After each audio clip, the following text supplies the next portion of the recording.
जो लास्ट 2-3 दिन अब बचा हुआ है उसमें सभी कैंडिडेट्स से को मेरा सलाह है कि अब तक जो आपको स्टडी करनी थी और आपको अपना नॉलेज बेस बढ़ाना था आपने बढ़ा चुका है। सलाम साथियों, आप देख रहे हैं हिंदुस्तानी मीडिया। अभी हम मौजूद हैं मधुबनी में सब डिविजनल ऑफिसर के ऑफिस में और हमारे साथ अश्विनी कुमार जी हैं। ये यहाँ पोस्टेड हैं 2021 में, 2018 बैच से सर हैं। उन्होंने 56 और 59 बीपीएससी का जो एग्ज़ाम हुआ था उसमें सर एसडीएम बने थे। उसके बाद अभी यहाँ पोस्टेड हैं। हम उनसे बातचीत करेंगे। हाल ही में 67th बीपीएससी प्रीलिम्स का एग्ज़ाम होना है 8 मई को और महज 2-3 दिन बचा हुआ है। हम इनसे जानेंगे कि ये जो 3 दिन है, क्योंकि ये 3 दिन और जो 2 दिन होता है बहुत भारी पड़ता है स्टूडेंट के लिए, तो कैसे उससे कोप अप करेंगे, क्योंकि बहुत सारा प्रेशर होता है बच्चों पर। ऐसे में सर हमारे साथ मौजूद हैं। हम उनसे बातचीत करते हैं कि सर इस पर क्या कुछ बता रहे हैं, किस तरह से इस प्रेशर को हैंडल करेंगे। सबसे पहले तो सर बहुत बहुत स्वागत है आपका हिंदुस्तानी में। बहुत बहुत धन्यवाद आपका कि आपने जो कैंडिडेट्स हैं उनके लिए अंतिम 3 दिन में किस प्रकार की रणनीति बनाई जाए उसके लिए आपने सोचा।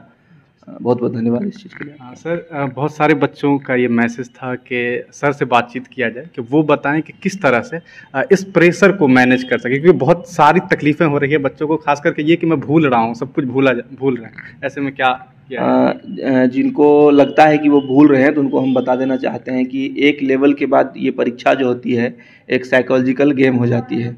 मतलब आप इस युद्ध को अगर साइकोलॉजिकली अगर आप अंदर से मानसिक रूप से अगर जीत लेंगे तो आप निश्चित रूप से सफलता हासिल कर लेंगे।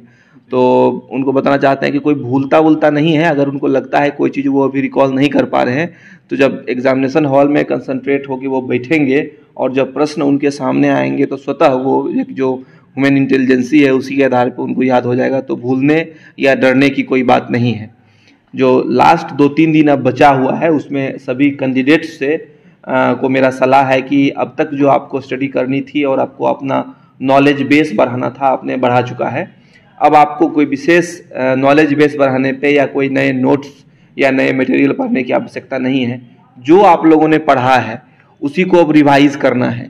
लेकिन अब चूँकि 2-3 दिन रह गया है तो रिवाइज का भी अलग तरीका होना चाहिए। ये नहीं कि पूरा किताब लेके फिर से रिवाइज करना शुरू कर दें। उसमें से आप ये सेलेक्ट कर लें कि कौन से पॉइंट्स हैं जिससे अधिक प्रश्न आने की संभावना है। खास करके करंट अफेयर्स आप हाल फिलहाल में पढ़े होते हैं और उसी से प्रश्न आ जाते हैं तो उनको आप जल्दी रिवाइज कर लें। जैसे कि इतिहास है, भूगोल है, नागरिक शास्त्र जिसको पॉलिटिकल साइंस बोलते हैं, ये सब आपने अन्य परीक्षाओं के लिए भी पढ़ा होगा और कई बार रिवाइज किया होगा। तो उसमें अब कॉन्स्टिट्यूशन के आर्टिकल्स या ज्योग्राफी में नदियाँ, वो सब अगर आप रिवाइज नहीं भी करेंगे तो वो हो जाता है क्योंकि आपने कई बार इससे पहले भी रिवाइज किया हुआ है। लेकिन करंट अफेयर्स के बहुत सारे सेक्शन जो कि पिछली महीने आपने मैगजीन खरीदा और उसको मात्र एक बार पढ़ पाए हैं, तो अगर वो रिवाइज नहीं करेंगे तो शायद वो आप स्किप कर सकते हैं या उससे कुछ गलतियां हो सकती है। लेकिन अभी का जो आपका परीक्षा का ट्रेंड है, करंट अफेयर से बहुत सारे प्रश्न आते हैं और ठीक से रिवाइज किया हुआ हो तो वैसे प्रश्न बहुत सरल होते हैं, ईजी होते हैं। अगर हल्का भी वो पढ़ा हुआ हो तो वो आराम से बन जाता है। करंट अफेयर पे फोकस करें, उसको ठीक से रिवाइज कर लें। उससे ज़्यादा महत्वपूर्ण, रिवीजन से ज़्यादा महत्वपूर्ण जो मैं अब समझता हूँ वो है पूर्णतः कंसंट्रेट होकर परीक्षा में बैठने का। जो परीक्षा का 2 घंटे का समय होता है, आप लोग अगर कोई खेल में इंटरेस्ट रखते होंगे तो पता होगा कि 5 साल 10 साल की प्रैक्टिस करता है लोग और ओलंपिक में 10 सेकंड के लिए उसको दौड़ने के लिए मिलता है। उसी 10 में वो चाहता है कि 9 सेकंड में ही हम इस गेम को पूरा कर दें। तो वो जो 10 सेकंड होता है उसके जीवन का सबसे मेमोरेबल टाइम होता है। उससे पहले वो थोड़ा कम दौड़ा, ज़्यादा दौड़ा, लेकिन उस दिन अपना बेस्ट परफॉर्मेंस वो देता है। कई अच्छे प्लेयर्स भी होते हैं जो कि होते तो अच्छे हैं लेकिन प्रेशर गेम में कान उतने बड़े आयोजन में वो अपना बेस्ट नहीं दे पाते हैं। तो उसी पैटर्न पे कमोबेश ये परीक्षाएं या कोई भी परीक्षाएं होती है। तो उस 2 घंटे अपने आप को कैसे कंसंट्रेट करें, तो सबसे पहले अपना स्वास्थ्य तो ठीक रखें। परीक्षा हॉल में घुसते वक्त या उससे पहले कोई अन्य चीज़ें दिमाग में नहीं लाना है। प्रश्न पत्र मिलते हैं, शांतिपूर्वक खोलना है। अगर आपको शुरुआती, ऐसा भी होता है एक सीरीज में ABCD या D5 सीरीज रहता है, 4-5 उसमें प्रश्न पत्र रहता है। हो सकता है कि आपने जो क्वेश्चन नंबर 1 खोला 1 से 5 तक वैसे प्रश्न आ गए जो कि आपको रिकॉल नहीं हो रहा है, तो उससे आपको प्रेशर में नहीं आ जाना है, क्योंकि 100 में 100 बना के कोई किसी का सिलेक्शन तो होना नहीं है। कटअप तो वही 150 नंबर का अगर प्रश्न पत्र होगा तो 100 के आसपास में हो जाना है। मतलब है कि आपको 75% प्रश्न पत्र सही हल कर देना है। उतना ही पे आपका सिलेक्शन हो जाता है। तो 1 2 3 प्रश्न दिखे नहीं बने तो कुछ लोग होते हैं प्रेशर में आ जाते हैं, चाहे कुछ वैसा सब्जेक्ट आ गया जो कि आपके बहुत रुचि का विषय नहीं है, उससे प्रश्न पत्र नहीं बना, तो बिल्कुल चिंता नहीं करना है आपको, 2-4 पन्ना पलट देना है। तब कई बार आप देखेंगे कि लगातार 10 पन्ने में आपने 50 प्रश्न को हल किया और 50 के 50 बन गया। तो ऐसा भी होता है, कई बार ऐसा होता है। बहुत सारे बच्चों को मैं जानता हूं जो कि अच्छे थे और वही शुरुआती 5-10 प्रश्न उससे नहीं बना, उसका मतलब थोड़ा कॉन्फिडेंस लूज हो गया और वो बाद में इजी प्रश्न भी गलती करके आ गए और उनका फाइनली मतलब एग्जाम खराब हो गया और नहीं निकला परीक्षा। तो एक साइकोलॉजिकल गेम है, ये लड़ाई है। इस लड़ाई में मानसिक रूप से आपको जीत जाना है। आप अपने आप पे विश्वास रखिएगा कि आपने पिछले साल भर, 6 महीने, 2 साल जितने दिनों से तैयारी कर रहे हैं, आपने एक अच्छी तैयारी की है। अगर आपने ईमानदारी पूर्वक तैयारी की है तो प्रश्न पत्र के 90% से अधिक चीज आपके नॉलेज वाले इलाके से आएंगे, तो उसको बनाना है। दूसरा एक और चीज जो मैं बताना चाहूँगा, एक वर्ड जो लोग यूज करते हैं परीक्षा के बाद कि सिली मिस्टेक हो गया। कोई सिली फिली मिस्टेक नहीं होता है, वो आपका नेग्लिजेंस है। जब भी आप इजी प्रश्न पत्र को हल्का करें, उनको गलत करेंगे, आप ये समझिए कि आप रेस से उतने प्रश्न से बाहर हो रहे हैं। अगर 2+2 को 4 न लिख के आप गोला 5 पे लगा दिए तो आप ये भूल जाइए कि मतलब 1-2 नंबर का ही फासला रह जाता है अंतिम में, मतलब पीटी में रिजल्ट होने या नहीं होने में। क्योंकि जो टफ प्रश्न है वो कोई नहीं बना पाएगा या बहुत कम लोग बनाएगा। अगर गलती से काक लोग बना दे तो बना दे, सामान्यतः नहीं बनता है। लेकिन अगर इजी प्रश्न पत्र को अगर आप छोड़ देंगे फिर आपका मतलब 7 खून भी माफो, 7 माफी नहीं होता है, तो वो माफी नहीं मिलेगा। तो इसलिए किसी भी इजी प्रश्न पत्र को बिल्कुल गलती नहीं करना है, बिल्कुल भी गलती नहीं करना है। इन्हें समझना है कि हाँ एक आध को इजी गलत किए तो क्या वही एक प्रश्न पत्र से आपका प्रीलिम्स रुक जाएगा। तो ये 4-5 चीजें हैं जिसका ध्यान रखना है। जिसका जो स्ट्रॉन्ग एरिया है उसके प्रश्न को आप मतलब सॉल्व कर लें। परीक्षा देते वक्त एक और चीज आप कर सकते हैं कि जो प्रश्न, जैसे प्रश्न आपने देखा तो जो प्रश्न आता है उसमें टिक लगा दिया, वही प्रश्न पत्र पे ही, गोला में बार बार नहीं भरना है, गोला अंतिम में भरना है, मतलब अंतिम आधे घंटे में गोला भर देना है, टिक लगा दिया। और जिसके बारे में आपको कुछ नहीं पता है उसको किसी और मार्क से छोड़ दीजिए। जिसके बारे में आपको लगता है कि डाउट है और 5 ऑप्शन में 2 ऑप्शन आपने छांट दिया है तो उस दोनों में हल्का हल्का टिक लगा दीजिए, ताकि सेकेंड राउंड में जब आप आएंगे तो फिर से आपको 5 क्वेश्चन 5 ऑप्शन में माथापच्ची करने की जरूरत नहीं, उसी 2 ऑप्शन पे आप कंसंट्रेट करेंगे, आपका समय बचेगा। इस प्रकार अगर आप फर्स्ट राउंड करेंगे तो मेरे ख्याल से 40 से 45 मिनट में फर्स्ट राउंड में 150 में 70-80 प्रश्न आप सही कर देंगे। और ये जो फर्स्ट राउंड का सही हो, अगर आपने 80 प्रश्न बनाए हैं तो आप ये मान के चलें कि 75+ इसमें सही होना चाहिए। 5 में आप रिस्क ले सकते हैं। एक राउंड आपका हो गया, 75-80 प्रश्न आपने बना दिए, ओएमआर शीट निकालिए, सबको रंग दीजिए 75-80 को, फिर आप सेकेंड राउंड लीजिए, ठीक ना। सेकेंड राउंड में वैसे प्रश्न को छुइए जिसमें कि आपने 2 ऑप्शन पे आके आपको डाउट हुआ था।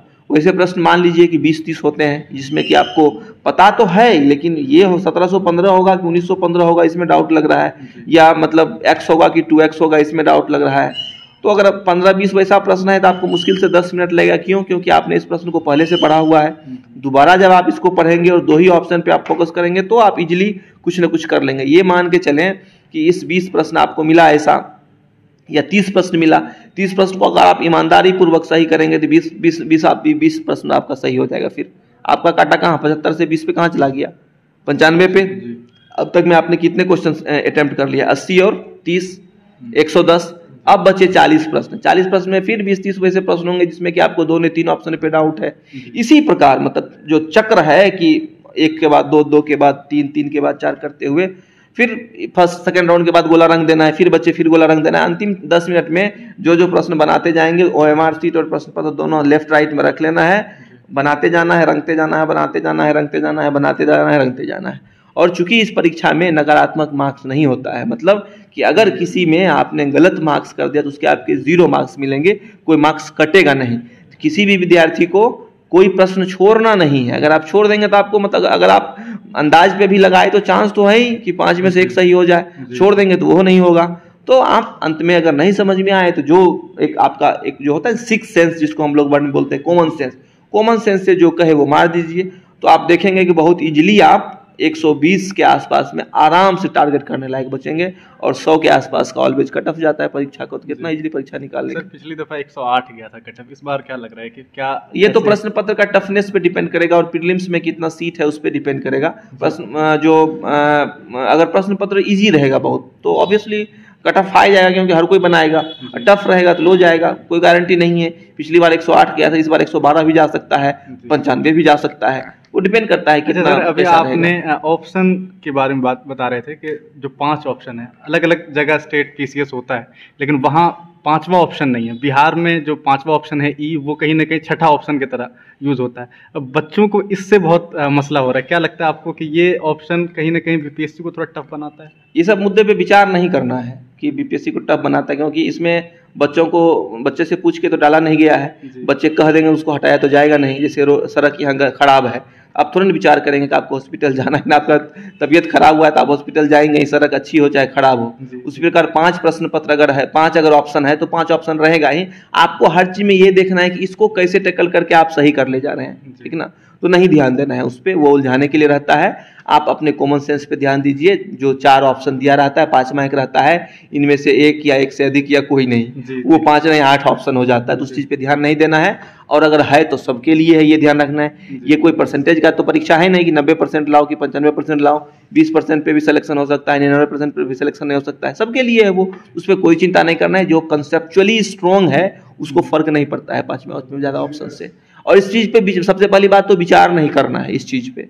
जैसे कि गर्मी बहुत है तो हम हमेशा विचार करें कि यहाँ गर्मी इतना क्यों ज़्यादा है, अमेरिका में रहते तो ठंडी होता। अरे नहीं कर सकते ना, या तो घर में रहिए, या पैसा है तो एसी लगा लीजिए, या मतलब कुछ कम वैसे हवादार कपड़े पहनिए। इस चीज़ पे विचार करने का कोई लाभ तो है नहीं कि 5वां प्रश्न पत्र क्यों है तो है, बीपीएससी टफ है तो है, क्या कर सकते हैं उसके लिए, ठीक ना। तो उसमें चिंता नहीं करना है उस चीज़ से। सर लास्ट एक चीज़ हम पूछना चाहेंगे कि आपने भी बताया था कि जो OMR सीट होता है उसको भरने के लिए बहुत सारे बच्चे ऐसे होते हैं सर जो एग्जाम पूरा पहले देते हैं, 150 क्वेश्चन को अटेम्प्ट किया, सारे अटेम्प्ट करने के बाद लास्ट में OMR सीट को भरना शुरू करते हैं। कोई समस्या नहीं है, लास्ट में भी आप भर सकते हैं। मेरा कहना यह है कि लास्ट बिल्कुल आप, जैसे 2 घंटे का परीक्षा होता है ना, 1 घंटा 40 मिनट पे आप OMR सीट भरना शुरू ऐसा ना करें, क्योंकि लास्ट में आपको मतलब एक हड़बड़ी हो सकता है, और हड़बड़ी के चक्कर में 1-2 आप हो सकता है गलत कर दें। पता है ना कि राउंड वाइज भरिए।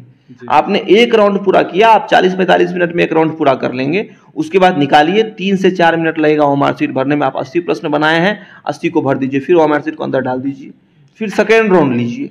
फिर सेकेंड राउंड में अगर आपने 20-30 हल किए हैं, फिर उस 20-30 को लेकर रख दीजिए, ठीक ना। इससे आपको एक कॉन्फिडेंस रहेगा। दोनों अति है, ये भी अति है कि 1 बनाए 1 हल किए, 1 बनाए 1 हल किए, ये भी अति है। और बिल्कुल एकदम 1 घंटा 59 मिनट में बनाए, वो भी अति है। तो दोनों अति में नहीं पढ़ना है, राउंड वाइज करना है। हाँ, अंतिम 10 मिनट में आप OMR सीट और प्रश्न, अंतिम 10 मिनट में कोई भी जब जो सीरियस स्टूडेंट है, अंतिम 10 मिनट में जब वो होता है तो उसके पास बहुत ज़्यादा प्रश्न नहीं रहता, क्योंकि मैक्सिमम प्रश्न में गोला भर चुका होता है। वो 5-7 प्रश्न को लेके विचार कर रहा होता है, ठीक ना, कि 5-7 प्रश्न है। हम तो कहेंगे पन्ना भी मोड़ दीजिए कि कौन कौन पन्ना में आपका 5 गो प्रश्न बचा हुआ है, ठीक ना। और अंतिम में वही 5-7 प्रश्न पे दिमाग लगाना है, और अंतिम में फिर लगा के छोड़ना नहीं है, क्योंकि एकाएक घंटी अगर बज गई और जो हमारे इन्विजिलेटर साहब है वो आपका छीन लेंगे अगर आप नहीं देंगे तो अंतिम में आप 1 बनाइए 1 रंगिए, वो अंतिम 5 मिनट के लिए, ठीक ना। दोनों अति से बचना है, ना तो शुरू से 1 बनाओ 1 भरो, और ना ही ऐसा कि अंतिम में सारा भरना है, तो थोड़ा हरीनेस हो जाता है। तो बिल्कुल जो एक सेट पैटर्न है, नहीं कहा जाता है कि संस्कृत में कहावत है, महाजने जेन गथे सौपन था। तो जिस रास्ते से सब कोई गुजरते हैं, आप भी उस रास्ते से गुजरिए, ठीक ना। यही तरीका है कि कोई भी आदमी जो स्मार्ट है यही करता है, ठीक ना। सर आप मधुबनी में पोस्टेड हैं, मधुबनी जिला पिछले कुछ सालों से प्रशासनिक सेवा में बहुत आगे बढ़ रहा है। क्या कुछ मैसेज देंगे यहाँ के यूथ को, यहाँ के जो बच्चे तैयारी कर रहे हैं या करने की सोच है? मधुबनी या पूरे मिथिला क्षेत्र के लिए मेरा यही संदेश है कि मैं भी मिथिला के एक कोने से हूँ, कि मिथिला क्षेत्र बहुत मतलब प्रतिभा के मामले में एक बहुत उर्वर भूमि है। यहाँ के जो प्रतिभाशाली युवा हैं वो अपना तन मन धन से अपना मेहनत करें। प्रशासनिक रूप में हम लोग जो अपनी प्रशासनिक कार्य के अलावे जो हमारी एक सामाजिक जिम्मेदारी होती है, उसके तहत DM फॉर यूथ एक प्रोग्राम चल रहा है, उसके तहत हम लोग भी जाते हैं। हमारे एक पदाधिकारी सीनियर डिप्टी कलेक्टर हैं जो इसके नोडल हैं, वो बहुत सक्सेसफुली DRDA में ऑर्गेनाइज करवाते हैं। तो कोई भी एक नॉमिनल रजिस्ट्रेशन करा के उसमें अपना एडमिशन लेके जो मतलब लाभ है उससे प्राप्त कर सकता है। बाकी कोई भी छात्र है उसका दरवाज़ा मेरे लिए 24 आवर खुला है। अगर किन्हीं को कुछ समस्या हो तो वो आ सकते हैं। आपके चैनल के माध्यम से हमने जो कहना था एक BPSC में कही दिया है। आगे भी कोई परीक्षाएं होगी तो हम लोग आगे सर अगर मौका मिला प्रीलिम्स के बाद तो फिर एक दफा हम लोग, हाँ प्रीलिम्स के बाद भी अगर होगा, अगर कैंडिडेट्स अच्छे आ जाएंगे, जो DM फॉर यूथ प्रोग्राम चल रहा है उसमें एक बैच ही बनवा देंगे मेंस का, ताकि अधिक से अधिक लोग मेंस में मतलब आंसर राइटिंग और बाकी चीज़ों में अधिक से अधिक लाभ ले सके। पुनः सभी प्रतिभागियों को बहुत बहुत शुभकामना। हमें पूरा विश्वास है कि आप लोग जितनी स्टडी की है उसको फिर से रिवाइज करके पूरे आत्मविश्वास के साथ परीक्षा में उतरिए। हर हाल में सफलता आपकी कदम चूमेगी। ये थे हमारे साथ मधुबनी एसटीओ श्री अश्वनी कुमार जी। हमने उनसे बातचीत की है प्रीलिम्स को लेकर के, और आपने सुना कि किस तरह से लास्ट के 2-3 दिनों में किस तरह से आपको तैयारी करना है और किस तरह से इस प्रेशर से, जो सबसे बड़ी चीज़ होती है किसी भी स्टूडेंट के लिए, किस प्रेशर से कैसे निकलना है। आगे अगर मौका मिला तो ज़रूर हम सर से मेंस को लेकर के भी चर्चा करेंगे। तब तक के लिए आप सबको भी बहुत बहुत शुभकामनाएं आने वाले इम्तिहान के लिए, और कोशिश करें कि बेहतर से, आसानी से और आराम से एग्ज़ाम दें। देखते रहिए हिंदुस्तानी मीडिया। आप हमारी YouTube चैनल हिंदुस्तानी मीडिया को सब्सक्राइब करें। अगर आप Facebook पे हैं तो हमारे पेज को लाइक करें, जिसका लिंक डिस्क्रिप्शन में है।